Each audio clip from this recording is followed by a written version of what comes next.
ඔයා හිතන්නේ ඔයාගේ කඩේට මිනිස්සු එන්නේ බඩු ක්වලිටි නිසා කියලද. ඒක පට්ටපල් බොරුවක්.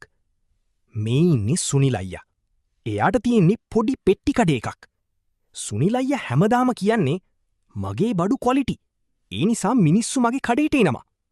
ඒත් එයාට තීරුණේ නැති දෙයක් තිබුණා. එයාගේ කඩේට අල්ලපු පැත්තේ තියෙන කඩේ තේ එක එච්චර ස්පෙෂල් නෑ. බිස්කට් එකත් එකම බ්‍රෑන්ඩ් එක. මිලත් සමානයි. ඒත් ගමේ මිනිස්සු වැඩිපුර යන්නේ ඒ කඩේට. ඇයි? ඒ කඩේ අයියා මිනිස්සුන්ගේ නම දන්නවා. කමලයියා අර කලින් දුන්න තේ එකමද කියලා අහනවා.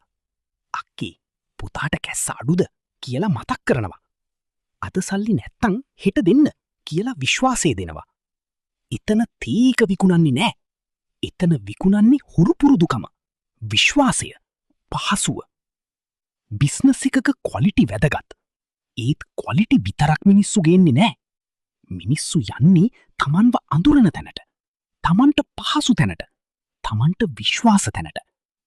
හරි ස්ටෙප් කියන්නේ කඩේට ලස්සන ලෝගෝ එකක් හදලා දෙන තැනක්වත් ඇප් එකක් දෙන තැනක්වත් නෙවී.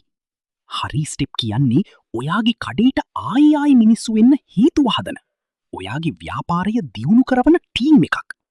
කස්ටමර් කවුද? එයාට ඕනි මොනවද? එයා ආයේ ඉන්න හේතුව මොකන්ද? එයාට පහසු වෙන්නේ කොහොමද? එයාට ඔයා ගැන විශ්වාසය හැදින්නේ කොහොමද? මේක තමයි මිනිස්සු හිතන විදියට බිස්නස් එක හදන ක්‍රමවේදය. මේක තමයි ගනුදෙනුකරුවන් එක්ක සම්බන්ධතාව හදන සැලැස්ම.